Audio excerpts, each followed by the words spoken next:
Thank you for tuning in for Teaching for the Culture. My name is Nadia Combs, and I'm running for School Board District 1.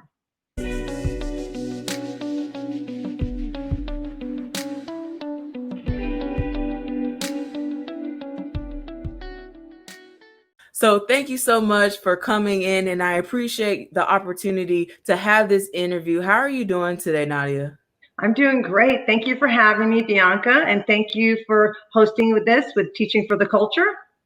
Look, I'm so excited that you hopped into the race and you were so phenomenal at the forum. And so I have a couple of questions that I want to ask you, just like I asked the other candidates in your race. So the first question that I have is, what motivates you to become a school board member? Well, what motivates me is really the students. I thought about running for school board about 10 years ago, and it just wasn't the right time in my life. I was busy with my children and my business. And then as I've seen in the last, few years how things are changing and having a new superintendent, I felt like the school board really needed somebody who was an educator, who was an instructional leader, and who really understood what's going on in Hillsborough County Schools. So I am really going in to serve the community and make a difference for the students and as well as the entire school body. I think that we need change, and I'm so thankful for you being here. The next question that I have is, what do you see the current challenges facing public education in our state and in our country? Okay, there are so many challenges. And as I mentioned the other day on the forum, I think the challenges we're facing now is changing like every week, every month. So I think the biggest challenge we're facing right now is the e-learning and COVID. That is we need to think about, I have seen a huge disparity among schools and private and charter schools and how they approach the e-learning. So, different schools, even within a school, they receive different instruction. So we really need to see how we're going to keep our students safe. And if we're going to have some kind of staggered, some type of schedule like that, we need to make sure it's equitable among everyone. So I think what I bring to the table is not just that I've started 2 businesses, but I've been a teacher. I'm an educator for life. So I really look at instructional practices, e-learning. I look at Hillsborough Virtual School. I look at it in a really different way than I think some of the other people who are campaigning for this position. So I think the first one is the safety of our students. I think second is the social inequity. In District 1, what we really need to look at is the dual language program. We need to expand that because we have so many students coming in from other other countries around the world coming in, and we need to really support that. And also the social inequity among schools in District 1, as well as the entire district. I think wherever you go, wherever a student goes, they need to be able to get the same education and the same opportunities as everyone. And I say that from my personal experience. I actually wasn't even born here. I was born in Africa, and I moved here, and I was on free and reduced lunch. I didn't have a lot of opportunities. I really didn't. But I had a really good public school education. I had teachers who advocated for me, and it really opened up a lot of opportunities. So that's where my passion comes from, is I really want to help all children, and I want to give them all the same experiences. And having been in education in the private section as well as the public section, I can see what's going on in Hillsborough County. I can see what's going on in private schools and charter schools and public schools. And I'm like, why aren't the same opportunities given to every child? And what can I do in the school board to make those changes? So I feel like, yeah, we need people who are in school board who have maybe a background in business, but what about having someone who has a background in education, who is a teacher for a long time, and then who also has a business perspective? So when I'm looking at the budget, I'm not only looking at it as a business, but I'm also looking at it as an educator and what we can do. And finally, I really think that it's the teachers. I think, teachers go into the classroom because they want to make a difference. And after a couple of years, they get really burnt out because there's no support, and the amount of paperwork that we are requiring for teachers to do and the amount of meetings. I feel like kids are not getting the opportunity to, really, have these wonderful lessons because teachers are so busy doing all that back work. I also will say, having a son and a daughter, I think I say this all the time to parents. I think schools are no longer made for boys. I mean, I think it's very difficult for a child to sit there all day long for 8 hours and just have, assignment after assignment. What about that hands-on learning? What about, giving kids an opportunity to love education? Because that's what we really need to propel kids to the future. So that's, those are some of I have so many ideas and visions, but those are some of the fundamental ones. And as I said the other night in the forum, I don't think college is for everyone. I think it's great. There's a lot of opportunities for college, but there's a great opportunity for vocational and technical programs. And we need to provide students more of those opportunities at a younger age. And we really need to follow up those children all the way through. So you're right. You're right. This is like music to an educator's ears. I'm just letting you know, like, when you talk, it just lights me up because I'm like, yes, you get it. You understand, and you've been there, so you know. And I think that's a different element that no one could ever refute, is that experience. Thank you for sharing that. The next question is, what are 2 to 3 needs that must be priorities for our district to address? And why do you see these as priorities? Okay, as I mentioned, first is the social inequity. I mean, we have to do a better job at getting more involvement in the schools, from the parents, from the community, from the business leaders.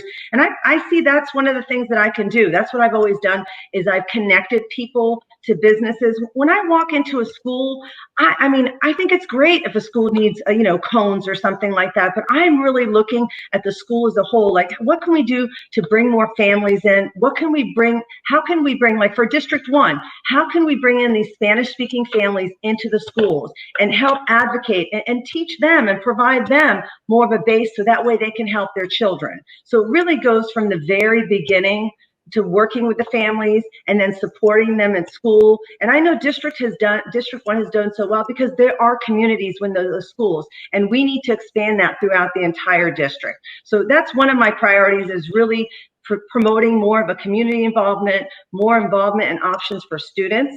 I'm a huge advocate for really working with kids with phonics and reading and teaching them a love of learning. I mean, all of a sudden I can't tell you my own experience in having a tutoring center. I have kids coming in who hate school in second grade. I mean, absolutely hate school. They don't feel good about themselves.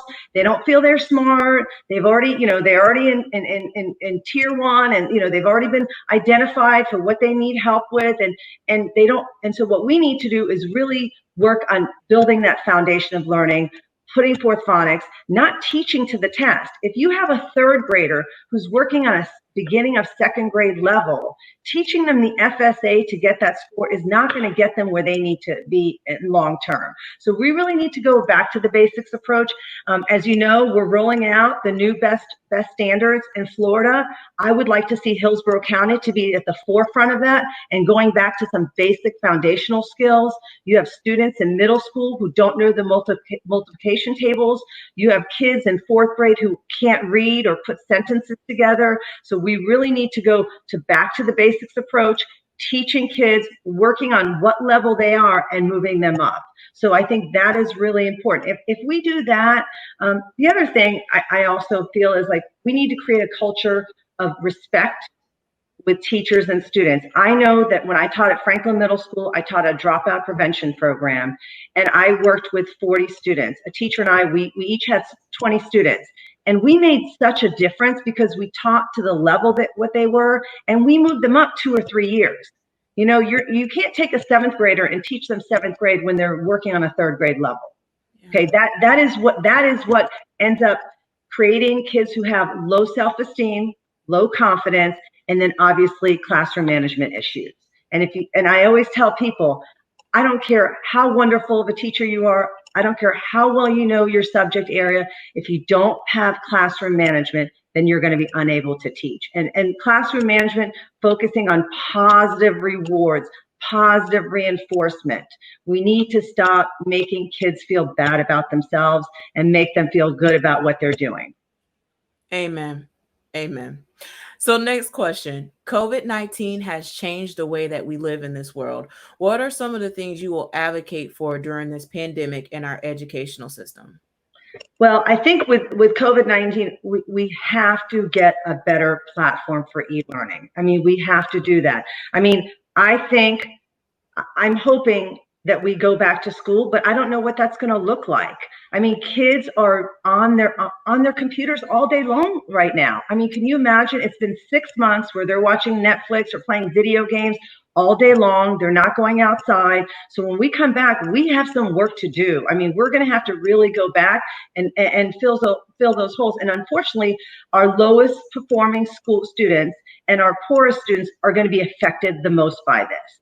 I mean, that's just what's going to happen. They're going to lose a year and a half. So we need to go in there. And I mean, I've thought of so many simple solutions, and I don't want to give all my ideas away, but I have a lot of solutions for that. I mean, why isn't there a platform where you can log on and see a great second grade lesson on, blending consonants? I mean, it would be so simple. So that way because it depends on the teachers. Some teachers had kids home.